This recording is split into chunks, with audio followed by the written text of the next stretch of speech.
que otro de los objetivos que aparecen dentro de la nueva legislación de contratos es el de la lucha contra la corrupción en contratación pública. Y solamente esa lucha contra la corrupción se puede conseguir precisamente con este principio de integridad, con el principio de transparencia y todo eso haciéndolo efectivo a través de instituciones que garanticen que eso sea así y que se consiga esa contratación más transparente y más íntegra. Bueno, aparece ya la integridad, que sirve de corolario de los principios de eficiencia y de transparencia, ya que es la pieza de cierre del sistema de contratación y el principio que debe impregnar toda la actuación de la Administración en temas de contratación pública. Bueno, en tercer lugar aparece también la satisfacción de las necesidades de los órganos de contratación. El punto de partida de todo contrato público es que una Administración pública necesita o tiene una necesidad. Y esto no se puede olvidar nunca, porque es verdad que como consecuencia de las nuevas consideraciones de las que se está hablando y que se van añadiendo a un contrato público de carácter social, medioambiental, al final se olvida uno de que el origen de un contrato es que la Administración necesita algo en concreto. Esta definición de las necesidades de la Administración para poder celebrar un contrato público, es verdad que aparece dentro del actual texto refundido de la Ley de Contratos y aparece simplemente como una mención o como una denominación general, pero es un requisito fundamental de todo contrato público, hasta el punto de que una correcta adecuación y, sobre todo, determinación de cuáles son las necesidades del órgano de contratación es lo que luego delimita el objeto del contrato, que en definitiva es lo que marca muchos de los elementos de ese contrato público. Además de todo ello, también no cabe olvidar, yo recuerdo un subdirector de la Junta Consultiva que siempre decía que en el fondo la Administración, si necesita lápices, tiene que comprar lápices. Y que es verdad que ya se nos va olvidando todo esto, hablando de consideraciones sociales y medioambientales, que ya se va elevando uno del contrato y se va olvidando de que en definitiva un contrato es que yo, Administración, tengo que comprar lápices, ordenadores o cualquier otra cosa. Y eso también hay que tenerlo en cuenta. Es otro de los elementos a los que además la exposición de motivos hace referencia. Bueno, en cuarto lugar, dentro de estos aspectos generales que aparecen en la exposición de motivos, de objetivos de la nueva regulación, aparece la mejora de las condiciones de acceso y participación de los ciudadanos en las licitaciones públicas. Es decir, ligado a lo anterior, de nuevo se incide precisamente en que la mejora de la contratación pública no solo se debe hacer para beneficiar a la Administración, sino que además también se debe hacer para el beneficio tanto de las empresas que puedan concurrir como licitadores a un contrato público, como además se tiene que tener en cuenta el beneficio de los ciudadanos. De hecho, en la exposición de motivos aparece ya la referencia a los usuarios y la referencia a los ciudadanos en general, porque tampoco hay que olvidar, efectivamente, que a través del contrato público se satisfacen esas necesidades de los usuarios en último término. Y, por tanto, la mejora de las condiciones de acceso y de participación de los ciudadanos también es necesario tenerlas en cuenta en el contrato público. Bueno, en quinto lugar, se habla también de la mejor prestación de los servicios públicos a los usuarios. Con ello se relaciona con lo que decíamos antes en cuanto al beneficio no solo de los órganos de contratación,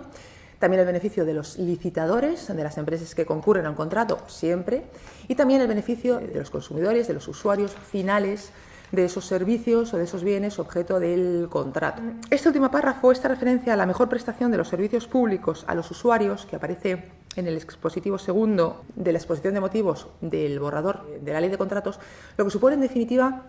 es un guiño a las normas sobre concesiones que ya aparecen incorporadas dentro del texto legal. Las concesiones, ya digo, que ya aparecían reguladas dentro de nuestro texto legal, con diferentes figuras que ahora han cambiado, que luego habrá otra ponencia dedicada precisamente a analizar cuáles son esos cambios que ha habido respecto de las concesiones, sobre todo, entiendo yo, en cuanto a las concesiones de servicios, que es verdad que ha supuesto una importante novedad, la aparición de la concesión de servicios, en cuanto, bueno, para nosotros no tanto, pero en el ámbito de las directivas comunitarias sí ha sido así. Y ya digo que esta referencia a la mejor prestación a los servicios públicos a los usuarios supone precisamente eso, supone un guiño a la aparición de las concesiones, al hecho de que la regulación de las concesiones ya aparece dentro del proyecto de ley de contratos y a la regulación que de las concesiones se hace en las directivas de contratación. Y en general, sobre todo, a la preocupación de los usuarios en el proyecto de ley de contratos. Dentro de las concesiones, nada, simplemente 4 pinceladas, aparece una nueva configuración del riesgo, aparece el concepto del riesgo operacional relacionado con la duración de la concesión, la rescisión del contrato de concesión y, bueno, ya como una figura más estrictamente española aparece el tema de la responsabilidad patrimonial de la Administración. La responsabilidad patrimonial de la Administración fue una figura muy controvertida que se discutió mucho precisamente en el Ministerio de Hacienda en el momento de elaborar el borrador de la nueva ley y que finalmente se ha mantenido dentro del proyecto de ley y se ha mantenido porque se consideraba que suponía un mayor atractivo para los inversores que podían venir a España, a los cuales se les garantizaba sus inversiones, como consecuencia de la existencia de la RPA. No obstante, claro, respecto a esta RPA sí que cabría discutir o cabría oponer el hecho de ver a qué precio se puede admitir esta RPA, en qué condiciones, a qué tipo de inversores se les puede confiar, etcétera. Es decir, sí que es verdad que surgen muchos interrogantes respecto de la admisión de una figura que ya existía en nuestro derecho. Es verdad que fue muy discutida, pero que finalmente se mantiene en el proyecto de ley. Bueno, en cualquier caso, ya la exposición de motivos que recoja el objetivo de la mejora en la prestación de los servicios públicos a los usuarios, sí que es verdad que supone una gran satisfacción, ya que es la primera vez que aparece esta referencia expresa a ciudadanos y a usuarios dentro de un texto legal, y sobre todo en un texto legal de contratación pública, que parece que en un principio el contrato solamente tiene que interesar a los órganos de contratación, a las administraciones y a los licitadores, pero que no obstante también llega más allá a las normas de contratación pública, como es a todos los usuarios y a los ciudadanos en general. Bueno, además de este expositivo segundo, que aparece en la exposición de motivos del proyecto de ley, también debemos hacer referencia al expositivo tercero del del proyecto de ley de contratos. En el expositivo tercero aparece lo siguiente. Se dice: el sistema legal de contratación pública que establece la presente ley persigue aclarar las normas vigentes en aras de una mayor seguridad jurídica y trata de conseguir que se utilice la contratación pública como instrumento para implementar las políticas, tanto europeas como nacionales, en materia social, medioambiental, de innovación y desarrollo, de promoción de las pymes y de defensa de la competencia.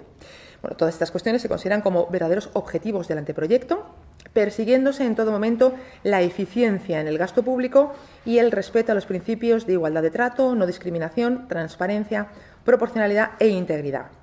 Es decir, como vemos, se vuelve de nuevo a esta idea del sistema legal de contratación, a esta idea de sistematización de las normas e instituciones de contratación pública, y además de eso se incluyen dentro de este expositivo de la ley los objetivos de carácter más jurídico, ya principios más jurídicos. Es decir, hemos partido de unos principios ya más generales y en el siguiente expositivo de la ley se hace referencia a principios ya de carácter más jurídico, cosas más específicas, como son el principio de seguridad jurídica, que es el que en definitiva rige la transposición de las directivas y sobre todo en cuanto a la directiva de concesiones, y luego el hecho de la implementación de esas políticas tanto nacionales como comunitarias en materia social, medioambiental o de innovación y desarrollo. Esta referencia a las políticas comunitarias, con ello lo que hace la ley es que salva precisamente la posibilidad de que se adopten nuevas normas por parte de la Unión Europea que puedan incidir en aspectos de contratación pública, aspectos de este tipo, y que hace necesario incorporarlos en la ley de contratos públicos. Por último, cierra ya la exposición de motivos con esos principios generales que hemos visto antes y que son los verdaderos objetivos de la nueva legislación de contratos que está por venir,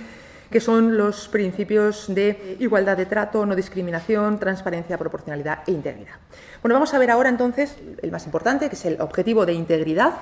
que se relaciona con el objetivo de igualdad de trato y de libertad de competencia, ya digo, como objetivos de la nueva regulación de contratos que está por venir.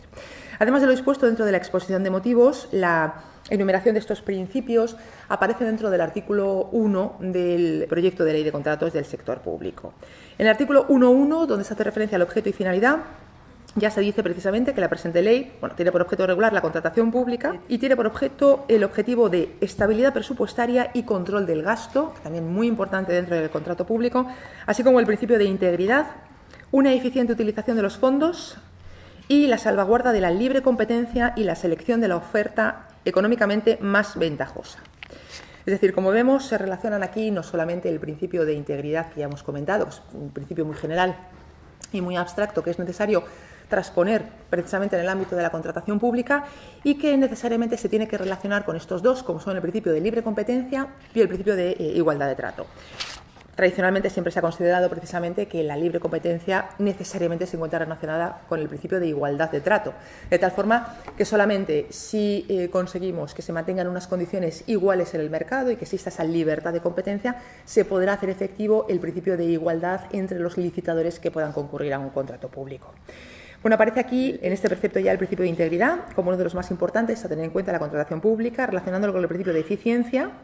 con esa exigencia en la definición de las necesidades que debe tener un contrato público que delimita luego su objeto y con una satisfacción de las necesidades de las administraciones públicas. El principio de integridad ya hemos dicho que es la primera vez que aparece reflejado en un texto legal, con lo cual esto denota ya la importancia que se le quiere dar. Pero también es verdad que ya, aparte de la doctrina administrativa, ya han venido destacando la importancia que tiene este principio dentro de la contratación, e incluso diferentes instituciones públicas ya lo incluían entre los objetivos que consideraban que debía tener una nueva norma sobre contratación pública. Además de ello, aparece dentro del artículo 1, junto con el principio de libre competencia, lo que permite comprobar las relaciones que existen entre ellos, aparece, el principio de integridad, que coadyuva al principio de libre competencia, y ambos sirven para hacer efectivo el principio de igualdad de trato, funcionando, por tanto, todos de forma conjunta. Esta referencia tanto a la libre competencia como al principio de igualdad de trato aparece dentro de nuestro derecho, ya se hizo referencia a ello, en diferentes, ya no normas legales, pero sí en instrucciones dadas por otro tipo de organismos o de instituciones. Uno de ellos, el más importante, es el caso de la Comisión Nacional de los Mercados y de la Competencia. La Comisión Nacional de los Mercados y la Competencia ya desde hace varios años siempre ha tenido como uno de sus objetivos las normas de contratación pública y ya ha venido haciendo referencia precisamente a la aplicación del principio de libre competencia y del principio de libertad de trato. Entra entre sus funciones, es el garante de estos principios y así lo ha hecho efectivo. Aparece aquí un informe de la Comisión Nacional de los Mercados y de la Competencia, antiguo ya, de febrero del año 2015, en el que analiza la contratación pública en España, que se denomina Análisis de la contratación pública en España, oportunidades de mejora desde el punto de vista de la competencia.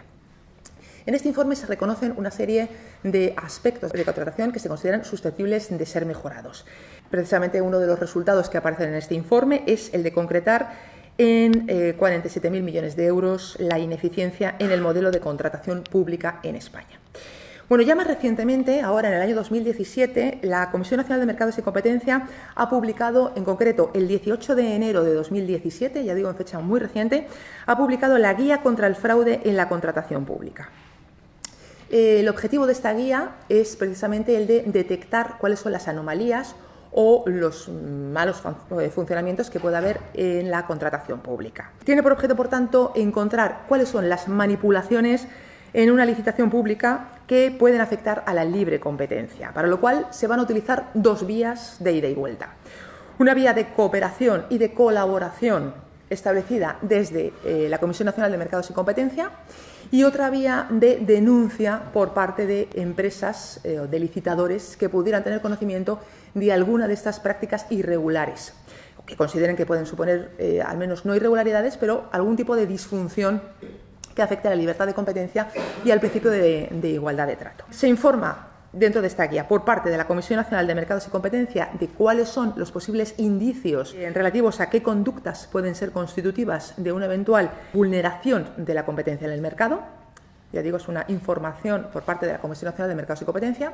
Y por otra parte, se habilita un canal de comunicación por parte de los empresarios, tanto órganos de contratación en este caso, porque la guía en principio iba dirigida a administraciones públicas, a órganos de contratación, pero finalmente también se entiende que se puede extender a tanto empresarios que concurran a cualquier licitación como cualquier persona que tenga conocimiento de una situación de este tipo. Bueno, pues ya digo que se habilita un canal de comunicación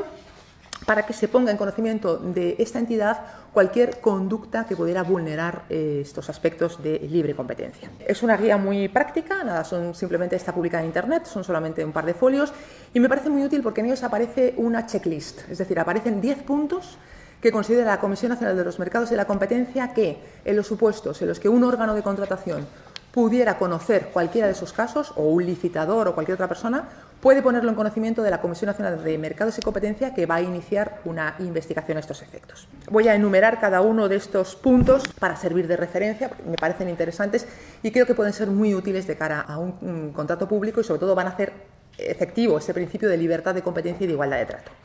Los indicios de posible manipulación en licitaciones públicas o privadas, según la Comisión Nacional de Mercados y Competencia, tal y como aparece en esta guía, son los siguientes. Uno de ellos es un reducido número de licitadores. Bueno, lógicamente, yo creo que cualquier agente en una contratación pública efectivamente considera que si a una licitación se presentan muy pocas empresas, una o ninguna empresa de las muchas que podrían hacerlo, efectivamente puede constituir un primer indicio de un fraude en una contratación pública.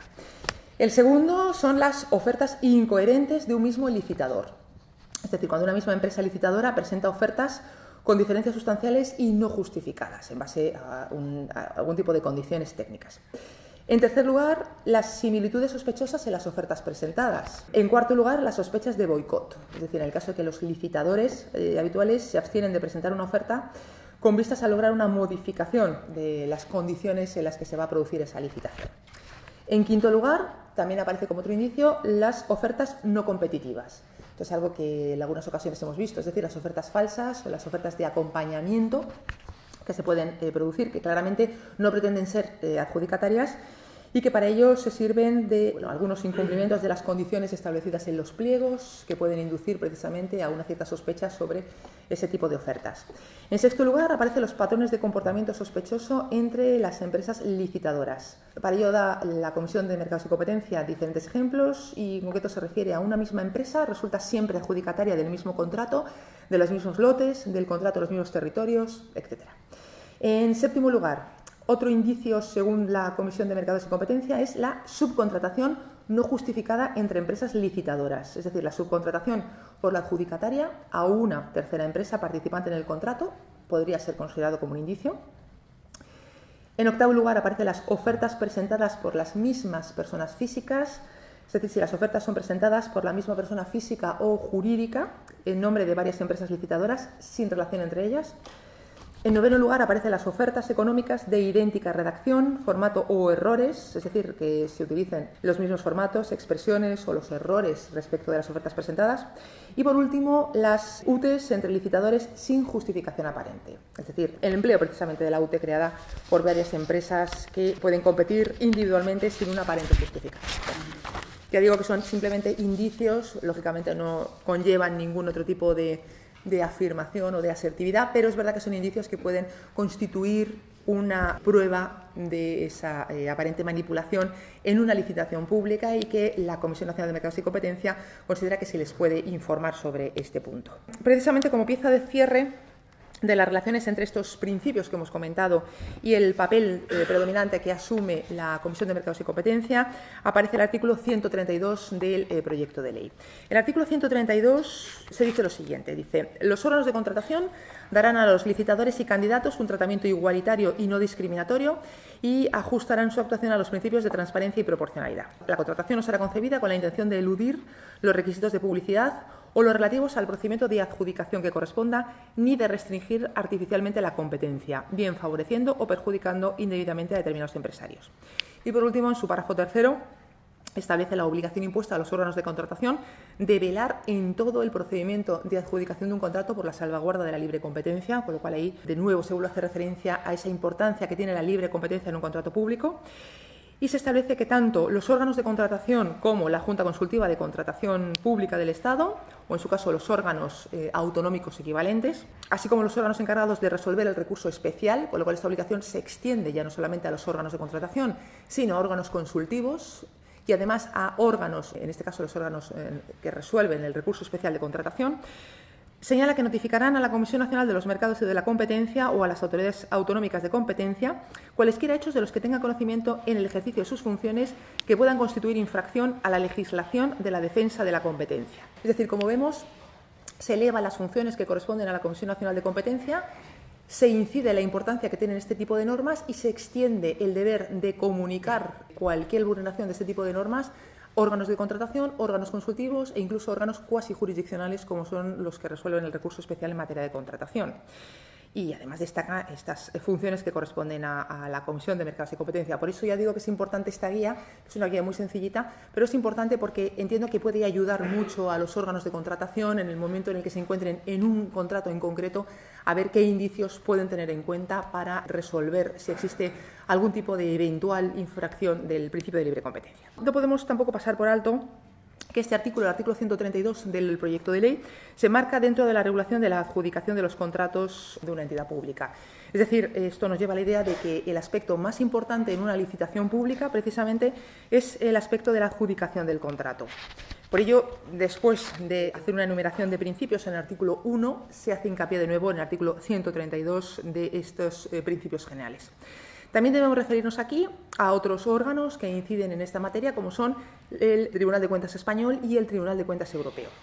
En cuanto al Tribunal de Cuentas español, bueno, ya puso una serie de deficiencias o de anomalías en la contratación pública de relieve y consideraba que en algunos contratos no se motiva adecuadamente la necesidad pública que los justifica, que ya hemos dicho que uno de los elementos fundamentales de una contratación pública, cuando se diseña o se lanza un contrato público, es precisamente delimitar cuáles son las necesidades concretas del órgano de contratación. También el uso de criterios discriminatorios en los pliegos es otra de las conductas que se han considerado irregulares por parte del Tribunal de Cuentas. También se advierte la falta de justificación para utilizar la tramitación de urgencia o de emergencia o el fraccionamiento de contrato, todo ello con esa intención de eludir los principios de publicidad y los principios de transparencia en contratación pública. Respecto al Tribunal de Cuentas Europeo, en el año 2011 aparece un informe, bueno, en concreto el informe es del 12 de noviembre del año 2012 y se refiere a la contratación pública del año 2011, en el que ya se identifican numerosos incumplimientos de normas de contratación pública en los contratos públicos adjudicados en España. Aparecen casos como adjudicaciones directas de obras adicionales, la adjudicación de contrato a un único licitador sin obtener ninguna ventaja a cambio, la división artificial de las ofertas y el incumplimiento general de los requisitos de información y los requisitos de transparencia y de publicidad. Bueno, por último, no podemos dejar tampoco de referirnos aquí a la jurisprudencia del Tribunal de Justicia de la Unión Europea. Estos principios de integridad, de igualdad de trato y de libre transparencia ya han sido afirmados y consagrados en la jurisprudencia del Tribunal de Justicia de la Unión Europea. Hay muchas sentencias del Tribunal de Justicia que hacen referencia a estos principios. Simplemente por destacar las más relevantes, aparece aquí la sentencia del 6 de abril del 2016, la sentencia ANAP, la sentencia del 15 de octubre del 2009, que es la sentencia ACOSET, en las que ya se afirma, ya sin ninguna duda, que los principios de igualdad de trato y de no discriminación por razón de la nacionalidad implican en particular una obligación de transparencia que permite que la autoridad pública concedente se asegure de que tales principios son respetados. Es decir, ya en estos años el Tribunal de Justicia de la Unión Europea hace referencia a este principio de transparencia, que nosotros en España, si bien es verdad que se ha intentado reflejar dentro de los cambios que ha habido en la Ley de Contratos, especialmente con la aparición del texto refundido de 2011. Sin embargo, no se ha llegado a hacer efectivo hasta la aparición de la Ley de Transparencia en el 2013 y concretamente hasta la aparición del actual proyecto de ley en el que por lo menos ya se enumera expresamente este principio. También destaca la sentencia del Tribunal de Justicia del 16 de septiembre de 2013 de la Comisión contra el Reino de España, que se aplica con carácter general a cualquier proceso de licitación pública, en la que ya se hace referencia también al principio de igualdad de trato entre licitadores y se considera que es una expresión específica del principio de transparencia y del principio de libre competencia. Y se dice que trata de favorecer el desarrollo de una competencia sana y efectiva entre las empresas que participan de una licitación. Asimismo, esta sentencia lo que ya especifica respecto a estos principios es que todos los licitadores deben disponer de las mismas oportunidades al formular los términos de sus ofertas e implica, por tanto, que sus ofertas estén sometidas a las mismas condiciones para todos los competidores. Es decir, aquí ya se analizan lo que se entiende por cada uno de estos principios y las relaciones que existen entre cada uno de esos principios. Bien, estos principios de transparencia, de integridad y de publicidad, ya digo que impregnan todo el texto legal, por lo que aparecen dispersos en su articulado las diferentes medidas y los diferentes instrumentos y las herramientas con las que se quieren llevar a cabo, y aparecen una serie de medidas concretas que inciden especialmente en estos ámbitos y que presentan una especial trascendencia. Los instrumentos necesarios para alcanzar este objetivo, entre otros los más relevantes que aparecen dentro de la nueva legislación, son los conflictos de intereses, la nueva regulación que aparece de los conflictos de intereses, las obligaciones de publicación de los contratos más extensas y más reforzadas que las que aparecen en la actualidad y la nueva regulación de las prohibiciones de contratar. La regulación de las prohibiciones de contratar es uno de los aspectos más novedosos de la nueva legislación de contratos. Por supuesto, ya tenemos en España, pero es verdad que es una de las cuestiones en las que se introducen los cambios de mayor calado por parte de la Unión Europea, que aparece así dentro de la Directiva 2014/24 y que se han trasladado al texto legal. La regulación de las prohibiciones de contratar ya se encuentra en vigor. No hay que esperar a que se apruebe y que finalmente llegue a entrar en vigor la Ley de Contratos del sector público, sino que las prohibiciones de contratar aparecen reguladas dentro de la Ley de Régimen Jurídico del Sector Público. En concreto, la Ley 40/2015 de 1 de octubre. Y dentro de esta ley lo que se previó es que la entrada en vigor de la norma sería de 1 año. No obstante, la regulación que hace de las prohibiciones de contratar entró en vigor a los 20 días de la publicación de la ley. Por tanto, ya digo que la regulación de las prohibiciones de contratar ya se encuentra vigente. Dentro del proyecto de ley de contratos, la regulación de las prohibiciones de contratar aparece en los artículos 71 a 73 del proyecto de ley. Respecto de las prohibiciones de contratar, una de las novedades que incorpora la ley es el aumento de casos de prohibiciones de contratar. Tradicionalmente, una prohibición de contratar se daba en aquellas personas que estuvieran condenadas por un delito fiscal o por alguno de los delitos que aparecen contenidos allí, delitos contra la ordenación del territorio, delitos contra el medio ambiente, pero han aumentado el número de casos y el número de delitos que aparecen allí. Este es el caso de los delitos relativos a la trata de blancas, por ejemplo, que también se han incorporado como causa de prohibición de prohibición de contratar por consideraciones ajenas en realidad a las normas de contratación pública, lógicamente. También han aumentado el número de casos de sanciones, es decir, las condenas que puede haber por una sanción también da lugar a que la empresa sancionada se encuentre incursa en prohibición de contratar, y siempre se garantiza el principio de seguridad jurídica, de tal forma que solamente se podrá iniciar una prohibición de contratar cuando la sentencia sea firme, la sentencia condenatoria sea firme, tanto la sentencia penal como la sentencia del contencioso administrativo. Esto hace que en ocasiones, lógicamente, transcurra mucho tiempo, especialmente en el ámbito del contencioso administrativo, desde el momento en el que una empresa empieza a ser sancionada en el ámbito administrativo hasta el momento en el que se hace firme en vía contencioso administrativa. Es decir, hay casos en los que se le aplica una prohibición de contratar a una empresa respecto de una prohibición de contratar que ha cometido hace años, y puede originar alguna disfunción porque se trata de empresas que ya no funcionan o ya no se encuentran en liquidación, empresas que no pueden atender esa prohibición de contratar. En realidad, este tipo de expedientes son expedientes inoperantes, son expedientes baldíos, porque, claro, lógicamente se aplica una prohibición de contratar a empresas que ya no funcionan en el mercado. Pero es verdad que existe, y ya digo, siempre con esa idea de respetar el principio de seguridad jurídica. No se puede iniciar una prohibición de contratar con todos los efectos perjudiciales que supone para una empresa si no hay un pronunciamiento firme, adoptado además por un órgano judicial en este caso. Además del aumento de las causas de prohibición de contratar, también se regula el procedimiento utilizado para aplicarlas, que no aparece dentro de la misma ley por lo extenso que es, se mantiene dentro del Reglamento General de Contratación Pública, que está previsto en un futuro que pueda cambiar, pero las normas básicas del procedimiento que se siguen aparecen contenidas allí. Dentro de esas normas destaca sobre todo la audiencia a la empresa contra la cual se vaya a iniciar una prohibición de contratar. Lógicamente es el principio de audiencia, que esa posibilidad de defensa de la empresa siempre se tiene que tener en cuenta y siempre se tiene que respetar cuando se aplique una prohibición de contratar. También aparecen reguladas los efectos que van a tener las prohibiciones de contratar. Los efectos de estas, sobre todo destaca la inscripción de las prohibiciones de contratar en el registro correspondiente. En concreto, las prohibiciones, una vez que se hubieran declarado, se tienen que inscribir en el ROLECE, en el Registro Oficial de Licitadores y de Empresas Contratistas del Estado, o bien en los registros autonómicos correspondientes. Además de todo ello, una de las novedades que supone el texto normativo,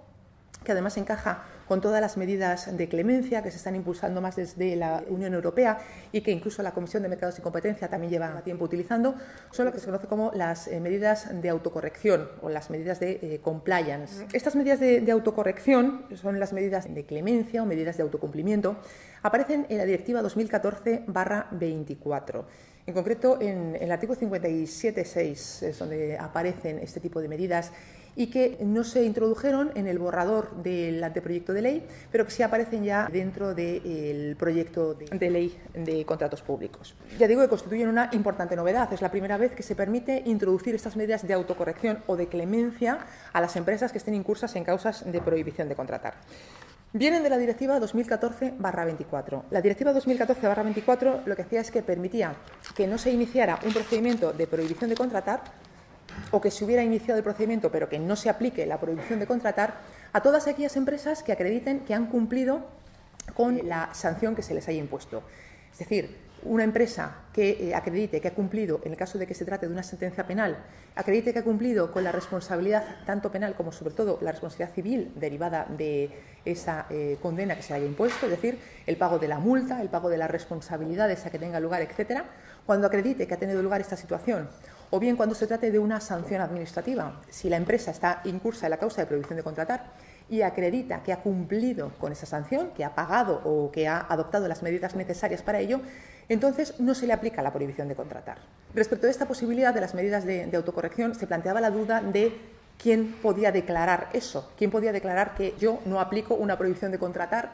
a una empresa. Bueno, pues finalmente hay muchos artículos doctrinales en los que dicen que esta función tendría que hacerse de forma coordinada, de forma única por un solo órgano. Incluso algunos han considerado que tendría que ser la Junta Consultiva, precisamente de Contratación Pública del Estado, la que acordara esos procedimientos o la que dijera qué hay que hacer, etcétera. Pero bueno, finalmente la solución que parece más adecuada es la de que sea el propio órgano de contratación que conoce de ese contrato en concreto el que dé la posibilidad a la empresa de que acredite que ha cumplido con estos requisitos. El órgano de contratación será el que tiene que velar, de acuerdo con esta función general que se le atribuye, de velar por el principio de libre competencia, el principio de igualdad de trato, etcétera, pues es el que tiene que asumir la carga de acreditar este tipo de situaciones. Al menos esta es la redacción que aparece dentro del borrador del proyecto de ley. Se encuentra dentro, ya digo, del artículo 72.5, segundo inciso del proyecto, en el que ya se establece que no procede declarar la prohibición de contratar y lo fundamental es que lo alegue la empresa correspondiente en el trámite de audiencia. Es decir, en este trámite de audiencia es cuando puede alegar que se dan ese tipo de situaciones, ese tipo de circunstancias y, por tanto, podrá no aplicarse la causa de prohibición de contratar. No obstante, a pesar de ello, también cabe la posibilidad, que se establece en el último párrafo de ese artículo, de revisar precisamente ese hecho de que no se aplique la prohibición de contratar. En concreto, dice el borrador de proyecto de ley, dice: la prohibición de contratar así declarada podrá ser revisada en cualquier momento de su vigencia cuando la persona que haya sido declarada en situación de prohibición de contratar acredite el cumplimiento de los extremos a que se refiere el artículo anterior. Y de nuevo volvemos a lo que decía antes, ya que especifica que el órgano competente para conocer de la citada revisión será el mismo que dictó la resolución de declaración de prohibición de contratar. Respecto de las prohibiciones de contratar, también destacan otras circunstancias, como es la posibilidad de que las prohibiciones de contratar que se basen en un delito o una sanción, en este caso sea la propia sentencia o sea la resolución sancionadora la que diga que efectivamente hay una prohibición de contratar y sobre todo la que establezca el plazo de duración de la prohibición de contratar. Aquí me parece muy importante destacar que son los mismos jueces y tribunales los que en la sentencia pueden declarar la duración de la prohibición de contratar y son las mismas autoridades competentes que impongan una sanción las que pueden establecer la duración de esa prohibición de contratar.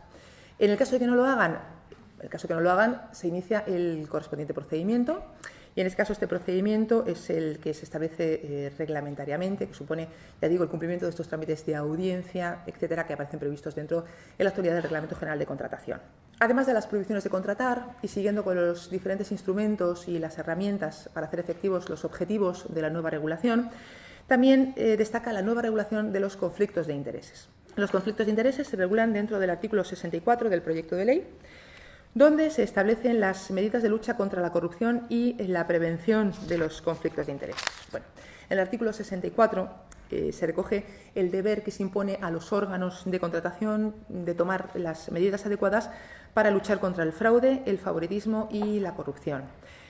También se establece la obligación del órgano de contratación precisamente de prevenir, detectar y solucionar de modo efectivo los conflictos de intereses que puedan surgir en los procedimientos de licitación, con el fin de evitar cualquier distorsión de la competencia y garantizar la transparencia. Es decir, de nuevo se vuelve a desplazar al órgano de contratación esa carga de servir de garante, digamos, del principio de libre competencia. Una cuestión a destacar en relación con este objetivo es el mantenimiento de las instrucciones de contratación. Las instrucciones de contratación se regulan para las entidades del sector público que no tienen el carácter de poder adjudicador. Las instrucciones de contratación ha sido un tema discutido y un tema muy controvertido, ya que en la actualidad existen estas instrucciones de contratación y una de las ideas de las que partía el grupo de expertos en el momento de elaborar el anteproyecto de la ley de contratos fue la de suprimir las instrucciones de contratación. De hecho, en el borrador con el que terminamos el anteproyecto de ley de contratos no aparecen las instrucciones de contratación. Ahora, en el proyecto de ley que se está tramitando en el Congreso de los Diputados, sí están estas instrucciones de contratación. Yo creo que este paso en el que hay instrucciones de contratación, luego no las hay y tal, al final se ha visto reflejado en el proyecto de ley con una cierta confusión. Bueno, las instrucciones de contratación, ya para facilitar un poco la localización, se encuentran dentro del artículo 319 del proyecto de ley. ¿Qué pasa con este artículo? En este artículo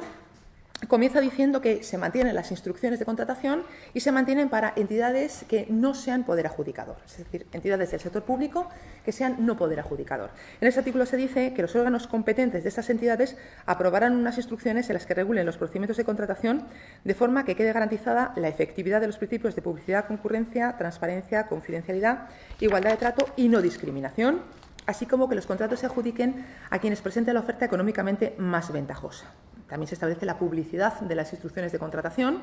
a través del perfil del contratante de la entidad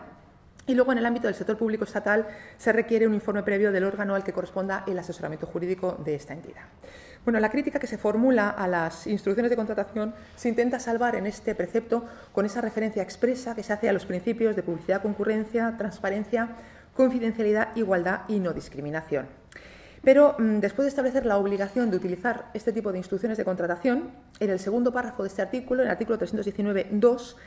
sin embargo, se exceptúa ya de esta obligación y se permite la posibilidad de que una entidad que sea un no poder adjudicador puede regir su contratación sin aplicar estas instrucciones. Pero en este caso lo que tiene que hacer es respetar las normas de contratación contenidas dentro del mismo artículo 319.2. Bueno, en este precepto se hace referencia ya a cómo se van a adjudicar los contratos por parte de una entidad que no sea poder adjudicador y se contienen las diferentes normas que se van a aplicar. En concreto se dice que contratos de valor estimado a 50.000 euros con contrato de obras o 18.000 euros cuando se trata de contratos de servicios y suministros se pueden adjudicar directamente a cualquier empresario que cuente con la habilitación necesaria. Los contratos de valor estimado igual o superior a los anteriores, entonces se sujetarán a las normas que aparecen dentro de este precepto del artículo 319.2, ya digo, como son el hecho de que el anuncio de licitación se tiene que publicar en el perfil de contratante de la entidad. El plazo de presentación de ofertas se fija también por la entidad contratante, teniendo en cuenta el tiempo que sea razonablemente necesario para la preparación de aquellas.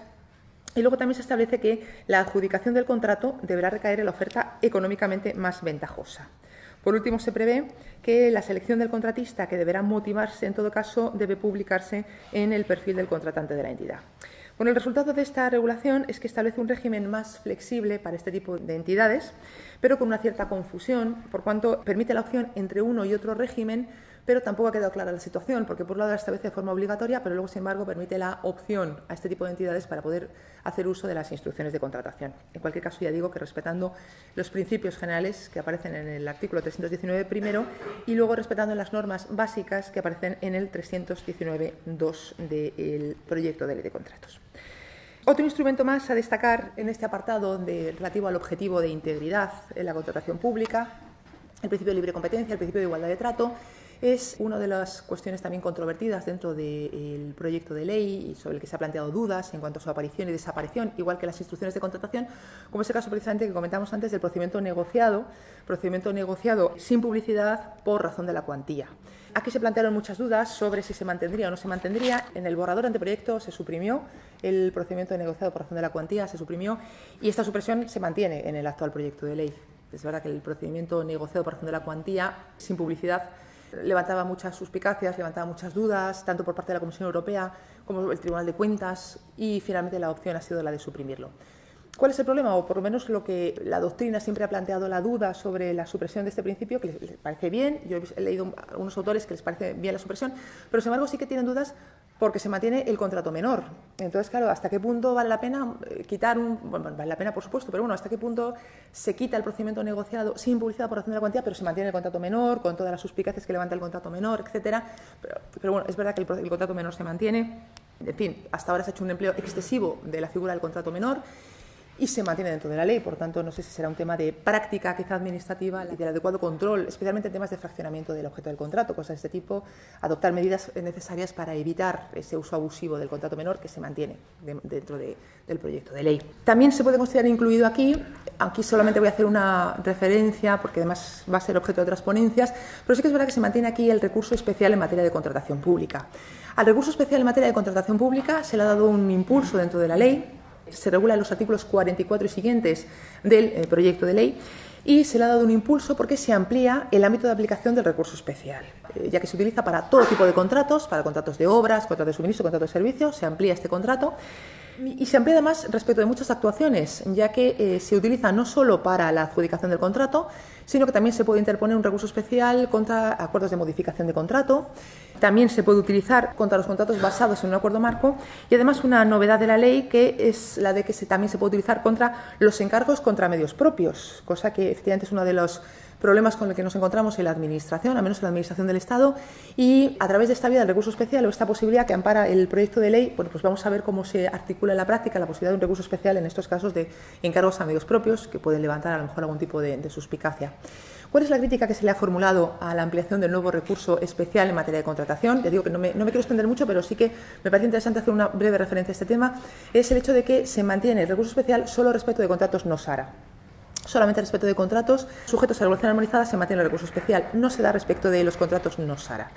Esta es una crítica que tradicionalmente ya se había formulado antes, desde el momento de la aparición del recurso especial en materia de contratos. Se intentó salvar diciendo que era un recurso especial que venía de una directiva comunitaria y que, por tanto, lógicamente, solamente se podía aplicar a contratos regulados por directivas comunitarias.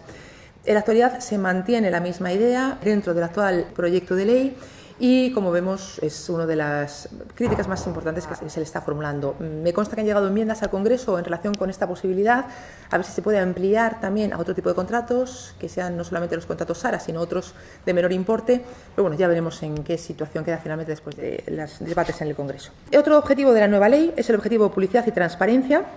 que, como ya hemos visto, los objetivos de publicidad y de transparencia se encuentran íntimamente ligados al principio de integridad. El principio de transparencia, que hemos visto que tiene un antecedente claro en la Ley de Transparencia, en la Ley 19/2013, del 9 de diciembre de Transparencia, Acceso a la Información Pública y Buen Gobierno. Bueno, esta ley persigue en realidad un triple objetivo. Por un lado, incrementar y reforzar la transparencia en la actividad pública, que en definitiva constituye una obligación de publicidad activa para toda administración pública en general y para órganos de contratación en especial, o al menos de forma particularizada en este ámbito. En segundo lugar, también supone reconocer y garantizar el acceso a la información de los ciudadanos y particulares, que se configura como un derecho subjetivo y como un derecho amplio. Y, por último, también establece obligaciones de buen gobierno que deben cumplir los responsables públicos e incluso prevé también las consecuencias jurídicas en el caso de incumplimiento de estas obligaciones de buen gobierno. Para el cumplimiento de las normas y de las obligaciones en materia de transparencia se creó el Consejo de Transparencia y Buen Gobierno, que, ya digo, está haciendo una actividad, una labor intensa en temas de transparencia y cuyas resoluciones pueden ser objeto de recurso contencioso administrativo, del que conocen los juzgados centrales de lo contencioso administrativo, y en la actualidad están dando lugar a ya una cierta doctrina por parte de los juzgados centrales, ratificada por la Audiencia Nacional, mediante la cual se van modulando los diferentes artículos de la Ley de Transparencia en cuestiones concretas, en temas de transparencia, como son las situaciones de conflicto entre datos especialmente protegidos, datos de carácter personal, datos tributarios incluso, hasta qué punto prevalece el derecho de información de una persona que solicite determinados datos de una entidad pública o bien de personas que te encuentren en una entidad pública, prevalece eso respecto del derecho de información general. En fin, se está elaborando toda una doctrina sobre la transparencia por parte del Consejo de Transparencia y por parte de los juzgados centrales y de la Audiencia Nacional, en la que nos estamos encontrando, lógicamente, pronunciamientos de todo tipo. Generalmente, tanto la Audiencia Nacional como los juzgados centrales son favorables a la transparencia, lógicamente, como no puede ser de otra manera. Y también es verdad que están delimitando cuáles son esos casos de excepción a esa publicación o ese deber de transparencia en general, precisando con ello los artículos de la Ley de Transparencia en los que se hacen referencia a las excepciones a este principio general. En concreto, respecto de los contratos públicos, el artículo 8 de la Ley de Transparencia establece la obligación de publicar los actos que se enumeran en él. En concreto, en el artículo 8, párrafo primero, letra A, podemos ver que precisamente una de las obligaciones que afectan a transparencia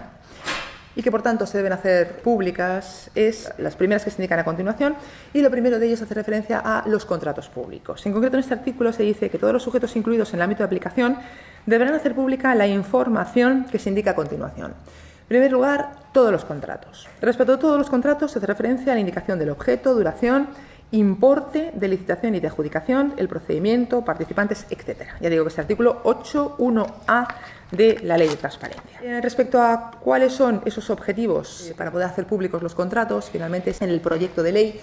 se establece la obligación de inscribir los contratos en el registro de contratos del Estado. En concreto, aparece una nueva regulación del registro de contratos del sector público, en el que se establece la comunicación de los datos relativos a todos los contratos que tengan un importe igual o superior a 5.000 euros. Y por otro lado, desde un punto de vista subjetivo, en cuanto a los empresarios y licitadores, Ahí se establece la inscripción en el registro oficial de licitadores y contratistas, empresas contratistas del Estado, en el ROLACE. Se intenta que sea un registro detallado de todos los contratistas del Estado, de todas las características de este tipo de contratistas del Estado, especialmente en las cuestiones relativas a su capacidad, a su representación, a temas de solvencia y sobre todo a las prohibiciones de contratar, que adquieren un especial protagonismo a partir de este proyecto de ley. En general, respecto de la publicidad, los instrumentos precisos para alcanzar esos objetivos a efectos de publicidad y transparencia es la exigencia de publicidad en el portal de contratación del sector público o bien en los portales autonómicos, los cuales además se encuentran interconectados, teniendo en cuenta más que los plazos se inician a partir del momento de publicación en la plataforma. Respecto del boletín oficial, se establece que ya no es obligatorio y además será gratuito. También aparece aquí como otro objetivo más de la nueva regulación, otro de esos aspectos nuevos de la regulación contenida dentro del proyecto de ley, el uso de una contratación pública más responsable, tanto socialmente como con respecto al medio ambiente. La preocupación de los aspectos sociales y de los aspectos medioambientales en la contratación pública aparece en las directivas, sobre todo en la Directiva 2014/24, y se refleja dentro del proyecto de ley. Los instrumentos para ello son diferentes. Por un lado aparece la nueva regulación de los criterios de adjudicación, dentro de los cuales se pueden tener en cuenta este tipo de aspectos siempre que se cumplan los requisitos previstos al efecto dentro de la propia ley. Es decir, que se encuentren vinculados al objeto del contrato, que sean formulados de forma objetiva, con pleno respeto a los principios de igualdad, no discriminación, transparencia y proporcionalidad. No podrán conferir al órgano de contratación una libertad de decisión ilimitada y además deberán garantizar la posibilidad de que las ofertas sean evaluadas en condiciones de competencia efectiva. También en este tema se limita el uso de las mejoras, de manera que no se les puede asignar una valoración superior a un 2,5%. Y también puede ser un posible instrumento para la consecución de este tipo de aspectos sociales o medioambientales la posibilidad del uso de instrucciones en las que se incluyan este tipo de cláusulas de este carácter, tanto social como medioambiental. Aquí no puedo dejar de referirme a instrucciones de carácter social que han sido aprobadas recientemente en el ámbito local, sobre todo, concretamente en el Ayuntamiento de Barcelona y en el Ayuntamiento de Madrid, que es el caso en el que por cercanía conozco un poquito mejor, ya que el Ayuntamiento de Madrid precisamente este fue el caso en el que aprobó la instrucción sobre cláusulas sociales en materia de contratación pública. En este caso, la Delegación de Gobierno de Madrid lo que hizo fue precisamente intentar anular las instrucciones de contratación de carácter social del Ayuntamiento de Madrid, o menos requirió al Ayuntamiento para que las anulase, porque consideraba que la norma estatal y comunitaria aplicable a los contratos administrativos podría ir en contra de este tipo de instrucciones. Finalmente se interpuso el recurso contencioso administrativo ante el TSJ, ante el Tribunal Superior de Justicia de la Comunidad de Madrid, y en la actualidad se ha resuelto la pieza separada de suspensión, en la que finalmente se da la razón al Ayuntamiento, declarando que efectivamente no da lugar a la suspensión del acto administrativo que se recurre, en este caso de las instrucciones de contratación, por una falta de prueba respecto de esos indicios probatorios que tendría que acreditar el Estado y en relación con los cuales el TSJ de Madrid ha considerado que no se dan los suficientes elementos, por lo que no ha acordado la suspensión de las instrucciones locales de contratación en cuanto a la inclusión de estas cláusulas sociales. Ya digo que se trata de una fase inicial del procedimiento, estamos ahora mismo en la adopción de medidas cautelares y ya veremos más adelante cómo se va desarrollando el procedimiento ante el TSJ de Madrid.